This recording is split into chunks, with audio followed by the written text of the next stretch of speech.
నమస్కారం. టీకాలంటే కేవలం పిల్లలకు మాత్రమే కాదు, పెద్దలకు ఇవాళ ఎన్నో రకాల టీకాలు అందుబాటులోకి వచ్చాయి. వయసుతో పాటు వచ్చిపడే ప్రాణాంతక సమస్యల నుంచి రక్షణ కవచంగా నిలిచే బ్రహ్మాస్త్రాల్లాంటి పెద్దల టీకాల గురించిన ప్రత్యేక కథనంతో మీ ముందుకొస్తోంది నేటి సుఖీభవ. అమ్మా నాన్నలు తమకు చిన్నప్పుడు టీకాలు వేయించలేదన్న బెంగ ఇప్పుడు అక్కర్లేదు. భవిష్యత్తులో ప్రమాదకర ఆరోగ్య విపత్తులు కవలిస్తాయేమోనన్న చింత అసలే అక్కర్లేదు.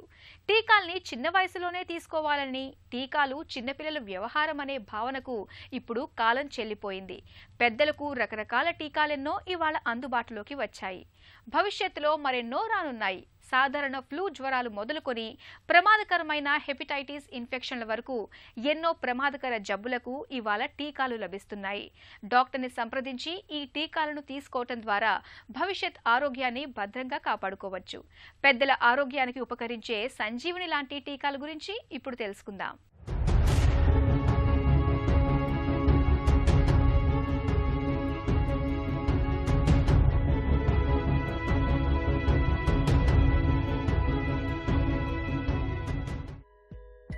వ్యాక్సిన్ వ్యాధుల పాలిట పాశుపతాస్త్రం. ప్రస్తుతం ప్రాణాంతకమైన చాలా వ్యాధులకు భరోసాగా చాలా టీకాలే అందుబాటులోకొచ్చాయి. నిజానికి ఈ టీకాలు తయారయ్యేది ఆయా వ్యాధులకు కారణమయ్యే సూక్ష్మక్రిములతోనే. ముల్లును ముల్లుతోనే తీయాలనే నానుడి ఈ టీకాలకు మూలసూత్రం. ఒక వ్యాధిని నిర్మూలించడానికి ఆ వ్యాధికి కారణమయ్యే సూక్ష్మక్రిమిని అతి తక్కువ మోతాదులో శరీరంలోకి పంపి దానికి రోగనిరోధక శక్తిని పెంపొందించడమే వ్యాక్సిన్లలోని అంతఃసూత్రం. ఒకసారి శరీరంలో ఒక వ్యాధి తాలూకు సూక్ష్మక్రిములను ఎదుర్కొనే యాంటీబాడీస్ తయారైతే భవిష్యత్తులో సదరు వ్యాధిని నిరోధించడంలో రోగనిరోధక శక్తి సులభంగా విజయం సాధిస్తుంది. అయితే చాలామంది టీకాలు పిల్లలకేనని, పెద్దవాళ్లకి అవసరం లేదని భావిస్తుంటారు. ఈ భావన తప్పని, పిల్లల్లో మాదిరే ఇప్పుడు పెద్దలకు టీకాల అవసరం చాలా ఉందని చెబుతున్నారు డాక్టర్లు. చాలామంది పెద్దవాళ్ళకు టీకాలు అవసరం అంటే ఆశ్చర్యపోతూ ఉంటారు. టీకాలనేవి కేవలం చిన్నవాళ్లకే, పిల్లలకి మాత్రమే, పెద్దవాళ్ళకి లేవనుకుంటారు. మన దేశంలో దీని గురించి అవగాహన చాలా తక్కువ. ఎందుకంటే పిల్లలకిచ్చే టీకాలకి ప్రభుత్వం కానివ్వండి, ఇతర సంస్థలు కానివ్వండి బాగా ప్రాచుర్యం కలిగించాయి. టీకాలు తీసుకోవటం వల్ల ఎన్నో ఉపయోగాలు ఉన్నాయి. ఒకటి, జబ్బును పూర్తిగా నివారించవచ్చు. ఒకవేళ జబ్బు వచ్చినా కానీ అంత తీవ్రంగా ఉండదు. పెద్దవాళ్ళలో కూడా దాదాపు 10-15 జబ్బులకి టీకాలు ఉన్నాయి. ఈ విషయం చాలామంది తెలియదు. ముఖ్యంగా ఈ మధ్య కాలంలో మనం ఫ్లూ అనే జబ్బుని చాలా ఎక్కువగా చూస్తున్నాం కాబట్టి ఇది ఇప్పుడు పెద్దలకు టీకాలనే అవసరం అనేది చాలా ప్రాచుర్యం ఇప్పుడే వస్తుంది. చాలామంది చిన్న వయస్సులో వేసుకున్న టీకాలు జీవితాంతం పనిచేస్తాయి అనుకుంటారు. ఇది కరెక్ట్ కాదు. ఎందుకంటే మనం టీకా వేసుకున్నప్పుడు ఆ టీకాకు సంబంధించిన జబ్బుకి, ఏ జబ్బుకి టీకా ఇస్తామో ఆ జబ్బుకు సంబంధించి మన రక్తంలో యాంటీబాడీస్ ఉత్పత్తి అవుతాయి. ఈ యాంటీబాడీస్ దాదాపు 1 దశాబ్దం పాటు రక్తంలో ఉంటాయి. తర్వాత ఇవి కనుమరుగుతాయి లేదా వీటి పనితనం తగ్గుతుంది. అప్పుడు మనం ఇంకో వ్యాక్సిన్ ఇచ్చి దాన్ని మనం ఆ ఇమ్యూనిటీ పెంచాలి. దీన్నే బూస్టర్ డోస్ అంటాం. అందుకే చిన్నప్పుడు మనం వేసుకున్న టీకాలన్నిటి కూడా వాటి పనితనము కొంతకాలం తగ్గిపోతుంది. కాబట్టి చిన్నప్పుడు మనం వేసుకున్న టీకా అన్నీ కూడా మళ్ళీ పెద్ద వయసులో వేసుకోవాల్సిన అవసరం ఉంది. ముఖ్యంగా వృద్ధుల్లోనూ, కొన్ని ప్రత్యేకమైన వ్యక్తుల్లో, ఉదాహరణకు హృద్రోగ ఉన్నవాళ్ళు అంటే గుండె జబ్బు ఉన్నవాళ్ళు, డయాబెటీస్ అంటే మధుమేహం ఉన్నవాళ్ళు, శ్వాసకోశ సంబంధ సమస్యలు ఎక్కువగా ఉన్నవాళ్ళు, కొన్ని రకాల జన్యుపర సమస్యలు ముఖ్యంగా తలసీమియా లాంటి జబ్బు ఉన్నవాళ్ళు, క్రానిక్ కిడ్నీ డిసీజ్ అంటే మూత్రపిండ వ్యాధి ఉన్నవాళ్ళు, అదే గర్భిణీ స్త్రీలు, వృద్ధులు అంటే దాదాపు 60 సంవత్సరాల వయసు దాటిన వారిలో ఈ ఇమ్యూనిటీ తక్కువ ఉంటుంది కాబట్టి వారికి ఈ వ్యాక్సిన్లు అవసరం. మన దేశంలో నిమోనియా అంటే ఓవర్ క్రౌడింగ్ అంటే జనాభా ఎక్కువ కావటం వల్ల కావచ్చు, వెంటిలేషన్గా లేక ఉండటం కావచ్చు, లేదా పర్సనల్ హైజీన్ లేకపోవటం వల్ల కావచ్చు, నిమోనియా రోజుకి ఎక్కువ అవుతుంది. ముఖ్యంగా నిమోనియా మనకి న్యూమోకాకస్ అనే బ్యాక్టీరియా ద్వారా వస్తుంది. బ్యాక్టీరియా వచ్చే నిమోనియా, ఈ న్యూమోకాకస్ ద్వారా వచ్చే నిమోనియాని మనం న్యూమోకాకల్ వ్యాక్సిన్ వేసుకోవటం వల్ల దీన్ని నివారించవచ్చు. ప్రతివారు కూడా ముఖ్యంగా 65 సంవత్సరాల వయసు పైబడినవారు, అదేవిధంగా ఇమ్యూనిటీ తక్కువ ఉన్నవాళ్ళు, మధుమేహ వ్యాధి ఉన్నవాళ్ళు, శ్వాసకోశ సంబంధించిన వ్యాధులు ముఖ్యంగా ఆస్తమా కావచ్చు, సిఓపిడి కావచ్చు అని ఉన్నవాళ్ళు, కిడ్నీ సమస్యలు కానివ్వండి, ఇతరత్ర సమస్యలు ముఖ్యంగా తలసీమియా కానివ్వండి, క్రానిక్ లివర్ డిసీజ్ అంటే లివర్ జబ్బున కానివ్వండి, ఇలా ఉన్నవారు తప్పకుండా న్యూమోకాకల్ వ్యాక్సిన్ వేయించుకోవాలి. న్యూమోకాకల్ వ్యాక్సిన్ 2 రకాలుగా ఉంటుంది. ఇది మీ డాక్టర్ని సంప్రదించి మీ వయసుని బట్టి, మీకున్న ఆరోగ్య పరిస్థితిని బట్టి ఆ వ్యాక్సిన్ వాళ్ళు ఇస్తారు. ఈ వ్యాక్సిన్ వేసుకోవడం వల్ల చాలా వరకు మీకు న్యూమోనియా రాకుండా ఉంటుంది. అది కాకుండా మెనింజోకాకల్ వ్యాక్సిన్ కూడా ఉంటుంది. ఈ మెనింజోకాకల్ వ్యాక్సిన్ వేసుకోవడం వల్ల మెనింజోకాకస్ అనే బ్యాక్టీరియా వచ్చే జబ్బులు, ముఖ్యంగా మెనింజైటిస్, పిల్లల్లో కానీ పెద్దల్లో మెనింజైటిస్ వస్తుంటుంది. ఈ మెనింజైటిస్ నుంచి మీరు కాపాడుకోవచ్చు. ఇది చాలా ముఖ్యమైన వ్యాక్సిన్. దురదృష్టం కొద్దీ మన దేశంలో ఎక్కువ ప్రాచుర్యం లేదు ఇది. సో తప్పకుండా ముఖ్యంగా ఇమ్యూనిటీ తక్కువ ఉన్న వాళ్ళు, పెద్దవారు ఈ వ్యాక్సిన్ తప్పకుండా వేయించుకోవాలి. చిన్నప్పుడు మనం రకరకాల టీకాలు తీసుకుంటుంటాం. అప్పుడు ఆయా వైరస్లను ఎదుర్కోవడానికి అవసరమైన యాంటీబాడీస్ ఒంట్లో తయారవుతాయి. పెద్దయ్యాక వీటి సంఖ్య పెరగాలన్నా, మరింత ఎక్కువ కాలం కొనసాగాలన్నా, సమర్థవంతంగా పనిచేయాలన్నా బూస్టర్ డోసులు తీసుకోవాల్సి ఉంటుంది. దీంతో యాంటీబాడీల సంఖ్య పెరిగి రోగనిరోధక శక్తి పుంజుకుంటుంది. ఒకప్పుడు మనకు స్వైన్ ఫ్లూ వంటి సమస్యలు లేవు. ఇవి కొత్తగా పుట్టుకొచ్చి సమస్యలు తెచ్చిపెడుతున్నాయి. ఇలాంటి కొత్త సమస్యలను నివారించుకోవడానికి టీకాలు ఎంతగానో తోడ్పడతాయి. అలాగే మధుమేహం, శ్వాసకోశ సమస్యలు, దీర్ఘకాల కాలేయ జబ్బు, హెచ్ఐవి వంటి వాటితో బాధపడే వారిలో రోగనిరోధక శక్తి తగ్గుతుంటుంది.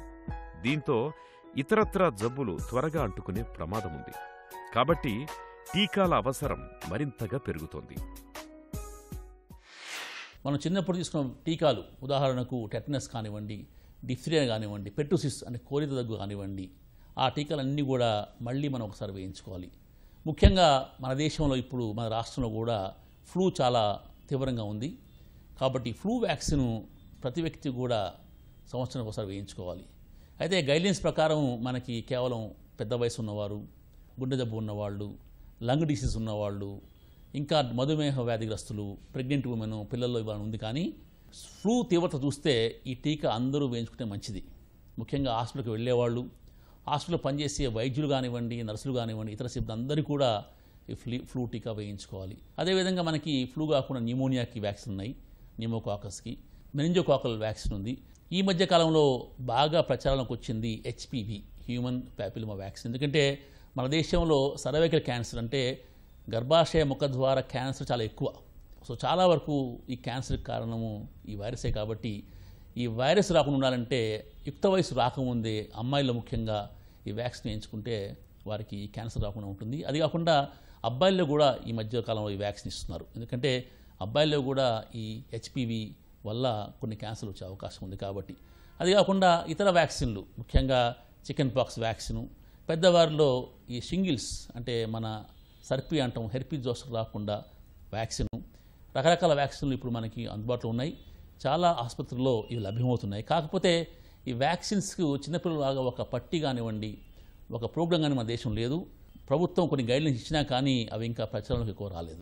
ఎంఎంఆర్, టెటినస్ వంటి టీకాల్ని చిన్న వయసులో తీసుకున్నప్పటికీ ఇప్పుడు మరొకసారి పెద్ద వయసులోనూ తీసుకోవటం మనకు మేలు చేస్తుందని చెబుతారు డాక్టర్లు. అంతేకాదు మెదడు వాపు, నిమోనియాకు ఇవాళ టీకాలు అందుబాటులో ఉన్నాయి. పెద్దల టీకాల గురించిన మరిన్ని వివరాలను ఇప్పుడు తెలుసుకుందాం.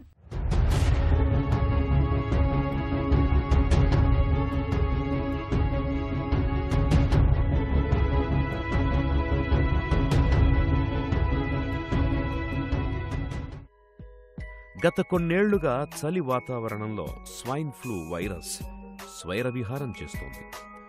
స్వైన్ ఫ్లూ బారిన పడి ఎంతోమంది ప్రాణాలు కోల్పోతున్నారు.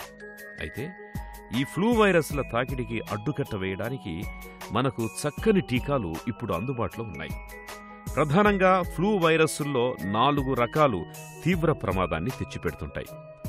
వీటన్నిటికీ ఇప్పుడు ఇన్ఫ్లుయెంజా రూపంలో ఒకే టీకా అందుబాటులో ఉంది. గర్భిణులకి, 65 ఏళ్లు పైబడిన అందరూ కూడా ఈ టీకాను తప్పనిసరిగా తీసుకోవాలి. గుండె జబ్బులు, ఆస్థమా, క్రానిక్ బ్రాంకైటిస్, మధుమేహం, కిడ్నీ వైఫల్యం, కాలేయం జబ్బులు, థలసేమియా, సికిల్ సెల్, హెచ్ఐవి వంటి సమస్యలు గలవారు, రోగనిరోధక శక్తిని తగ్గించే మందులు వేసుకునేవారు కూడా దీన్ని తీసుకోవాలి. అలాగే ఆసుపత్రుల్లో పనిచేసే వైద్యులు, నర్సులు, సిబ్బంది అంతా విధిగా ఫ్లూ టీకాలు తీసుకోవాలి. ఫ్లూ సీజన్ ఆరంభం కాకముందే టీకాను తీసుకోవడం మేలు. మన దేశంలో దాదాపు 5 సంవత్సరాలుగా ఫ్లూ బాగా విజృంభిస్తుంది.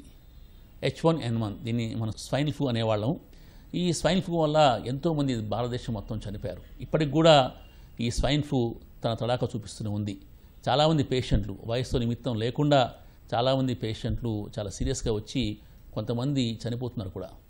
అయితే ఈ ఫ్లూ రాకుండా ఉండటానికి ప్రతి సంవత్సరం కూడా మనం సెప్టెంబర్, అక్టోబర్ మాసాల్లో ఈ ఫ్లూ వ్యాక్సిన్ వేసుకోవాలి. ఇది కేవలం 1 సంవత్సరం మాత్రమే పనిచేస్తుంది. ఎందుకంటే ఫ్లూ వైరస్ తన స్ట్రక్చర్ని ప్రతి సంవత్సరం మార్చుకుంటూ ఉంటుంది. అదే ఫ్లూ వైరస్ రకరకాల వైరస్ వస్తుంటాయి కాబట్టి ఆ సంవత్సరం ఎక్కువగా వాతావరణంలో ఉండే వైరస్కి వాళ్ళు మన కొన్ని కంపెనీలు వ్యాక్సిన్ తయారు చేస్తాయి. ఆ వ్యాక్సిన్ మనం సెప్టెంబర్ అంటే ప్రతి సెప్టెంబర్లో దాదాపు అది రిలీజ్ అవుతుంటుంది కాబట్టి అప్పుడు వ్యాక్సిన్ వేసుకుని దాదాపు 1 సంవత్సరం పాటు ఇది బాగా పనిచేస్తుంది. ఫ్లూ వ్యాక్సిన్ అందరూ వేసుకుంటే మంచిది. కాకపోతే మన ప్రభుత్వం కానివ్వండి, ఇతర మెడికల్ అసోసియేషన్స్ నిబంధనల ప్రకారం లేదా సూచనల ప్రకారం అయితే తప్పకుండా 65 సంవత్సరాల వయసు దాటిన ప్రతి ఒక్కరూ ఈ వ్యాక్సిన్ వేయించుకోవాలి. అదేవిధంగా వయసుతో నిమిత్తం లేకుండా గుండె జబ్బు ఉన్నవారు, మధుమేహం ఉన్నవారు, కిడ్నీ జబ్బు ఉన్నవారు లేదా లంగ్ డిసీజెస్ ముఖ్యంగా బ్రాంకిల్ ఆస్తమా కానివ్వండి, COPD కానీ ఉన్నవాళ్ళు తప్పకుండా ఈ వ్యాక్సిన్ వేయించుకోవాలి. అదేవిధంగా HIV ఉన్నవాళ్ళు కూడా ఈ వ్యాక్సిన్ తప్పకుండా వేయించుకోవాలి. గర్భిణీ స్త్రీలు గర్భం వయసుతో నిమిత్తం లేకుండా కూడా ఈ వ్యాక్సిన్ వేయించుకోవాలి. అమెరికా అనే దేశాల్లో ప్రతి ఒక్కరూ 6 months వయసు దాటిన ప్రతి ఒక్కరికి కూడా ఈ వ్యాక్సిన్ ఇస్తుంటారు. ఒకప్పుడు ఆ దేశాల్లో ఈ ఫ్లూ చాలా ఎక్కువగా ఉండేది, ఇప్పుడు కూడా ఉంది. ఒకప్పుడు ఇంకా ఎక్కువ ఉండేది. ఫ్లూ వ్యాక్సిన్ వల్ల అక్కడ ఈ మరణాలు కానివ్వండి, ఫ్లూ కేసులు బాగా తగ్గాయి. మన దేశంలో ఇప్పుడు ఎక్కువ అవుతున్నాయి కాబట్టి మన దేశంలో కూడా ఫ్లూ వ్యాక్సిన్కి వేసుకోవడానికి కొత్త నిబంధనలు అంటే 6 నెలలు దాటిన ప్రతి ఒక్కరు కూడా ఈ వ్యాక్సిన్ వేయించుకునే మంచిది. ఈ విషయం చాలామంది తెలియదు. చాలామంది పేషెంట్స్ చాలా సీరియస్గా వచ్చి కొంతమంది వాళ్ళ ప్రాణాలు కోల్పోతున్నారు. కాబట్టి ఈ ప్రజల్లో ఈ ఫ్లూ వ్యాక్సిన్ గురించి అవగాహన ముఖ్యం. ఇది పెద్ద ఖరీదు ఉండదు, ప్రతి హాస్పిటల్ ఇది లభ్యమవుతుంది కాబట్టి మీరు వెళ్ళి మీ డాక్టర్ సంప్రదించి ఫ్లూ వ్యాక్సిన్ వేయించుకుంటే మీకు ఫ్లూ రాకుండా ఉంటుంది. పెద్దవాళ్ల టీకాల విషయంలో వృద్ధుల గురించి ప్రత్యేకంగా చెప్పుకోవాలి. వృద్ధుల్లో సహజంగానే రోగనిరోధక శక్తి తక్కువగా ఉంటుంది. వయసు పెరుగుతున్న కొద్దీ జబ్బులను ఎదుర్కొనే సామర్థ్యం క్షీణిస్తుంటుంది. దీంతో ఇన్ఫెక్షన్ జబ్బులు మరింత త్వరగా దాడి చేయడమే కాదు, అవి తీవ్రంగానూ పరిణమిస్తుంటాయి. వీటి మూలంగా తరచుగా ఆసుపత్రుల్లో చేరడమే కాదు, ఎక్కువ రోజుల పాటు ఆసుపత్రుల్లో ఉండాల్సిన పరిస్థితి దాపురిస్తోంది. కాబట్టి 60 ఏళ్లు పైబడిన అందరికీ టీకాల రక్షణ తప్పనిసరి. ఇన్ఫ్లుయెంజా, న్యూమోకాకాల్ వంటి టీకాల్ని అవసరమైన మేరకు తీసుకోకపోతే తీవ్రమైన శ్వాస సమస్యలు తలెత్తొచ్చు. వీటి మూలంగానే ఎంతోమంది వృద్ధులు ఆసుపత్రుల్లో చేరుతుండడం గమనార్హం. కొందరికి రకరకాల అవయవాలు విఫలం కావచ్చు, ప్రాణాపాయము సంభవించవచ్చు. అందువల్ల టీకాల విషయంలో నిర్లక్ష్యం అస్సలే పనికిరాదు. మన దేశంలో టైఫాయిడ్ వ్యాధి చాలా ఎక్కువ. పారిశుద్ధ్యం సరిగా లేకపోవటం వల్లను, సురక్షిత మంచినీళ్ళు లేకపోవటం వల్లను ఈ జబ్బు ఎక్కువ ప్రబలుతుంది. ముఖ్యంగా హాస్టల్లోనూ జనాలు ఎక్కువ గుమికూడే చోట, ముఖ్యంగా కుంభమేళాలు కావచ్చు, జాతరలు కావచ్చు, అటువంటి చోట్ల కూడా ఈ టైఫాయిడ్ ఎక్కువగా వచ్చే అవకాశం ఉంది. సో మనం బయట ప్రయాణం చేసినప్పుడు బయట ఫుడ్ తింటుంటాం, వాటర్ తాగుతుంటాం, దాని ద్వారా కూడా టైఫాయిడ్ ఎక్కువగా వచ్చే అవకాశం ఉంది. కాబట్టి కొంతమంది పిల్లల్లో ముఖ్యంగా హాస్టల్లో ఉండేవాళ్ళు కానివ్వండి, టైఫాయిడ్ ఎపిడమిక్ ఉన్నప్పుడు కానివ్వండి టైఫాయిడ్ వ్యాక్సిన్ తీసుకోవాల్సి వస్తుంది. ఇది అందరికీ అన్ని వేళ అవసరమే వ్యాక్సిన్ కాదు. పిల్లల్లో ఈ వ్యాక్సిన్ అవసరం రావచ్చు. ఈ వ్యాక్సిన్ ఒక మోతాదు తీసుకొని ఒక ఇంజెక్షన్ రూపంలో మళ్ళీ 3 సంవత్సరాల తర్వాత తీసుకుంటే ఇది 3 సంవత్సరాల వరకు కూడా ఇది మనకు టైఫాయిడ్ రాకుండా కాపాడుతూ ఉంటుంది. టీడాప్ అంటే ఇందులో టెటనస్, డిఫ్తీరియా, అదేవిధంగా పెట్టుసిస్ అంటే ధనుర్వాతము, డిఫ్తీరియా, అదేవిధంగా కోరిన దగ్గు రాకుండా మన చిన్నపిల్లలకి ఈ వ్యాక్సిన్ ఇస్తుంటాం. అంటే మన దేశంలో చిన్నపిల్లలకి ఇచ్చే వ్యాక్సిన్స్లో ఇవి తప్పనిసరిగా ఉంటాయి. అయితే ఈ వ్యాక్సిన్స్ తర్వాత పెద్దవాళ్ళు అయిన తర్వాత 10 years తర్వాత ఈ వ్యాక్సిన్ పవర్ పోతుంది. అంటే దీనివల్ల ఉత్పన్నమైన యాంటీబాడీస్ యొక్క సంఖ్య తగ్గిపోయి పెద్దవాళ్ళు కూడా టెటనస్, డిఫ్తీరియా, పెట్టుసిస్ కేసులు వస్తుంటాయి. అంత కామన్ కాకపోయినా కానీ ఈ కేసులు అప్పుడప్పుడు చూస్తుంటాం. అవి రాకుండా ఉండాలంటే ఈ వ్యాక్సిన్ మనం 10 yearsకి ఒకసారి తీసుకోవాలి. కొంతమంది అదే పనిగా దెబ్బతిన 10 సార్లు టెటనస్ ఇంజెక్షన్ తీసుకుంటుంటారు. అది కాకుండా టీడాప్ వ్యాక్సిన్ మీరు 10 yearsకి ఒకసారి తీసుకుంటే ఈ వ్యాక్సిన్ మాటిమాటికి వేసుకోవాల్సిన అవసరం ఉండదు. ఎందుకంటే మీకు లోపల యాంటీబాడీస్ ఉంటాయి కాబట్టి మాటిమాటి టెటనస్ ఇంజెక్షన్ వేసుకోవాల్సిన అవసరం లేదు. అదేవిధంగా MMR అంటే మమ్స్, మీజిల్స్, రూబెల్లా. ఈ మమ్స్ అంటే గవద బిళ్ళలు, మీజిల్స్, రూబెల్లా అంటే మా ఒంటి మీద ర్యాష్ వచ్చి వైరల్ ఫీవర్ వస్తుంటుంది అన్నమాట. ఈ MMR అనేది కూడా వ్యాక్సిన్ చిన్నప్పుడు ఇస్తారు, పెద్దనప్పుడు రాకుండా ఉంటే ఇది కూడా దాదాపు 10 yearsకి ఒకసారి మనం వేయించుకుంటే మంచిది. చాలామంది విదేశాలకు వెళ్ళేటప్పుడు ఆ గవర్నమెంట్ ముఖ్యంగా మన మైగ్రేషన్కి వెళ్ళినప్పుడు తప్పకుండా ఈ వ్యాక్సిన్ వేసుకొని రావాలని చెప్తుంటారు. ఎందుకంటే ఆ దేశాల్లో ఇవి చాలా స్ట్రిక్ట్గా ఇంప్లిమెంట్ చేస్తారు కాబట్టి మనం కూడా ఈ వ్యాక్సిన్ వేయించుకుంటే ఈ జబ్బులు రాకుండా పెద్దవారిలో మనల్ని మనం కాపాడుకోవచ్చు. Flu, HPV, hepatitis, pneumococcal, chicken pox వంటి టీకాలే కాదు, భవిష్యత్తులో మధుమేహం, క్యాన్సర్ వంటి మొండి జబ్బులకు సైతం అడ్డుకట్ట వేయడానికి టీకాలను రూపొందించే దిశగా బయోటెక్నాలజీ రంగంలో విశేషంగా పరిశోధనలు జరుగుతున్నాయి. పెద్దల టీకాల గురించిన మరిన్ని వివరాలను ఇప్పుడు తెలుసుకుందాం.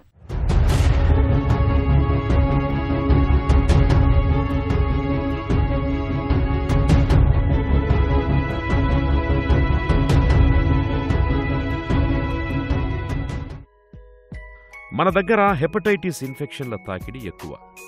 హెపటైటిస్ ఇన్ఫెక్షన్లు గల వారితో సన్నిహితంగా ఉండేవారికి, హాస్టళ్లలో ఉండేవారికి, బయట తిండి తినేవారికి, స్వలింగ సంపర్కులు, రక్తం గడ్డకట్టడంలో లోపాల వంటి సమస్యలు గలవారు, కాలేయ మార్పిడి కోసం ఎదురు చూస్తున్నవారు, ఆహార పదార్థాలు వండి వార్చేవారు, మాదక ద్రవ్యాల అలవాటు గలవారికి హెపటైటిస్ ఇన్ఫెక్షన్ల ముప్పు ఎక్కువగా ఉంటుంది.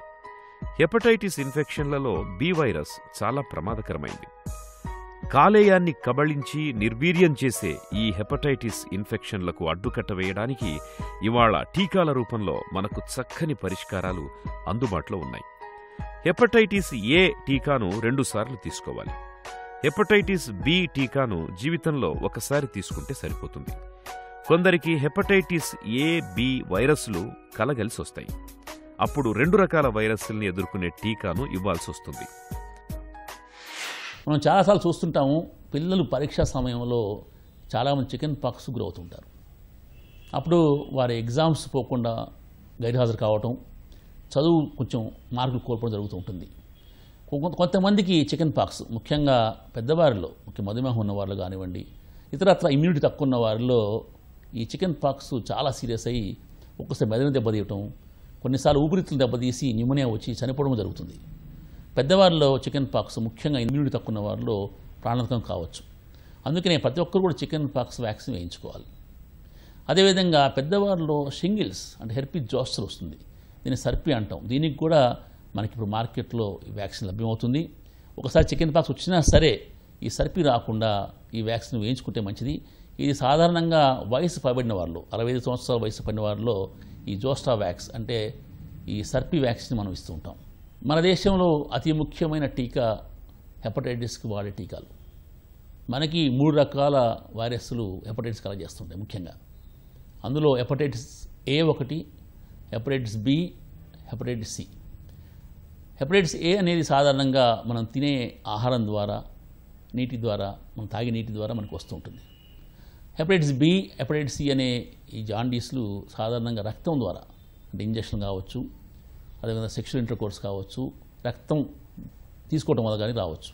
సో ముఖ్యంగా ఈ హెపటైటిస్ B, C అనేది చాలా ప్రమాదకరం. హెపటైటిస్ Bకి వ్యాక్సిన్ ఉంది, హెపటైటిస్ Aకి వ్యాక్సిన్ ఉంది, కానీ హెపటైటిస్ Cకి వ్యాక్సిన్ లేదు. హెపటైటిస్ A అనేది సాధారణంగా మనం వ్యాక్సిన్ రూపంలో పిల్లలకి ఇస్తాము. పెద్దవాళ్ళు కూడా ఈ వ్యాక్సిన్ తీసుకుంటే మంచిది. ముందు వ్యాక్సిన్ ఇంజక్షన్ రూపంలో ఇస్తాము, ఆ తర్వాత 6 మంత్స్కి ఇంకో డోస్ ఇస్తాం. ఇలా 2 డోస్ తీసుకోవడం వల్ల మీకు దాదాపు జీవితాంతం కూడా హెపటైటిస్ A రాకుండా ఉంటుంది. అదేవిధంగా హెపటైటిస్ Bకి కూడా 3 మోతాదుల్లో ఈ టీకా ఇస్తాం. ఒక టీకా తీసుకున్న తర్వాత నెలకు ఒకసారి, నెల రోజుల తర్వాత ఒకసారి, ఆ తర్వాత 6 మంత్స్కి ఒకసారి తీసుకుంటే, అంటే ఇంజక్షన్ వేసుకున్న మొదటి ఇంజక్షన్ నుంచి 6 మంత్స్ తర్వాత ఇంకో డోస్ తీసుకోవాలి. అంటే మొత్తం 3 మోతాలు తీసుకోవాలి. ఇలా తీసుకోవడం వల్ల మీకు ప్రాణాంతకమైన, అతి ప్రమాదకరమైన హెపటైటిస్ B నుంచి మీరు రక్షించుకోవచ్చు. అదేవిధంగా హెపటైటిస్ A, B అనే వ్యాక్సిన్ కలిసి కూడా వస్తున్నాయి. అలా వచ్చినప్పుడు కూడా ఈ వ్యాక్సిన్ తీసుకోవడం వల్ల 2 వ్యాధులు కూడా మనం అరికట్టవచ్చు. హెపటైటిస్ B అనే వ్యాక్సిన్ మనకి చాలా ముఖ్యమైనది. ఎందుకంటే మన దేశంలో చాలామందికి ఈ వైరస్ క్యారియర్స్ చెట్టు ఉంటుంది. ఈ వ్యాక్సిన్ వేసుకోవటం వల్ల ఒకరి నుంచి ఒకరికి ఈ హెపటైటిస్ B వైరస్ సోకదు. అదేవిధంగా హెపటైటిస్ Bలో వచ్చే ప్రమాదాలు, ఒకటేమో క్రానిక్ లివర్ డిసీజ్, కొంతమందికి సిరోసిస్ ఆఫ్ లివర్ వచ్చి లివర్ ఫెయిల్యూర్కి వెళ్తారు. కొంతమందిలో లివర్ క్యాన్సర్ కూడా రావచ్చు. ఇవన్నీ రాకుండా ఉండాలంటే తప్పకుండా అందరూ కూడా హెపటైటిస్ B వ్యాక్సిన్ వేయించుకోవాలి. ఈ వ్యాక్సిన్ వేయించుకునే ముందు ఒక చిన్న టెస్టు, మీకు హెపటైటిస్ B ఉందా లేదా అని టెస్ట్ చేయించుకోవడం మంచిది. ఇప్పుడు ఆరోగ్యం మీద అందరికీ స్పృహ బాగానే పెరిగింది. రకరకాల హెల్త్ చెకప్లు చేయించుకోవడం, ఏ జబ్బులు ముంచుకొచ్చే అవకాశం ఉందో తెలుసుకోవడం, వాటిని ముందే నివారించుకోవడం ముఖ్యమనే భావన బలపడుతోంది. కానీ పెద్దల టీకాల విషయంలో మాత్రం ఇంకా వెనకబడే ఉన్నాం. చిన్నప్పుడు వేయించుకున్న టీకాలు ఎల్లకాలం పనిచేస్తాయని కొందరు అపోహపడుతుంటారు. ఈ ధోరణి మారాలి. మామూలుగా కనిపించే ఫ్లూ, హెపటైటిస్, ఆటలమ్మ వంటి వైరల్ ఇన్ఫెక్షన్లు కూడా కొన్నిసార్లు తీవ్ర పరిణామాలకు దారితీయొచ్చు, ప్రాణాపాయము సంభవించొచ్చు. అదే టీకాలు తీసుకుంటే ఇలాంటి ఎన్నెన్నో జబ్బులు రాకుండా చూసుకోవచ్చు. పిల్లల టీకాల విషయంలో మనకు స్పష్టమైన మార్గదర్శకాలున్నాయి. అలాగే పెద్దల టీకాలకు సంబంధించి రాష్ట్ర, జాతీయ స్థాయిల్లో స్పష్టమైన మార్గదర్శకాలు రూపొందించుకోవలసిన అవసరం చాలా ఉంది. ఒక చిన్న జాగ్రత్త పెద్ద లాభాన్ని తెచ్చిపెడుతుంది. పెద్ద వయసులో టీకాలు మనకు సరిగ్గా ఇలాగే తోడ్పడతాయి. తీవ్ర దుష్పరిణామాలకు దారితీసే, ప్రాణాపాయాన్ని తెచ్చిపెట్టే ఇన్ఫెక్షన్లను సైతం మట్టుపెడతాయి. ముఖ్యంగా వయసుతో పాటు మన ఆరోగ్యాన్ని భద్రంగా కాపాడుతాయి. తిరిగి రేపటి సుఖీభవలో మళ్ళీ కలుసుకుందాం. సుఖీభవ కార్యక్రమానికి సంబంధించి మీ విలువైన సూచనలు, సలహాలని వెంటనే మాకు రాయండి. మా చిరునామా Sukhibhava, ETV, Ramoji film city, Hyderabad 501-512 లేదా sukhibhav@etv.co.in కు మెయిల్ చేయండి.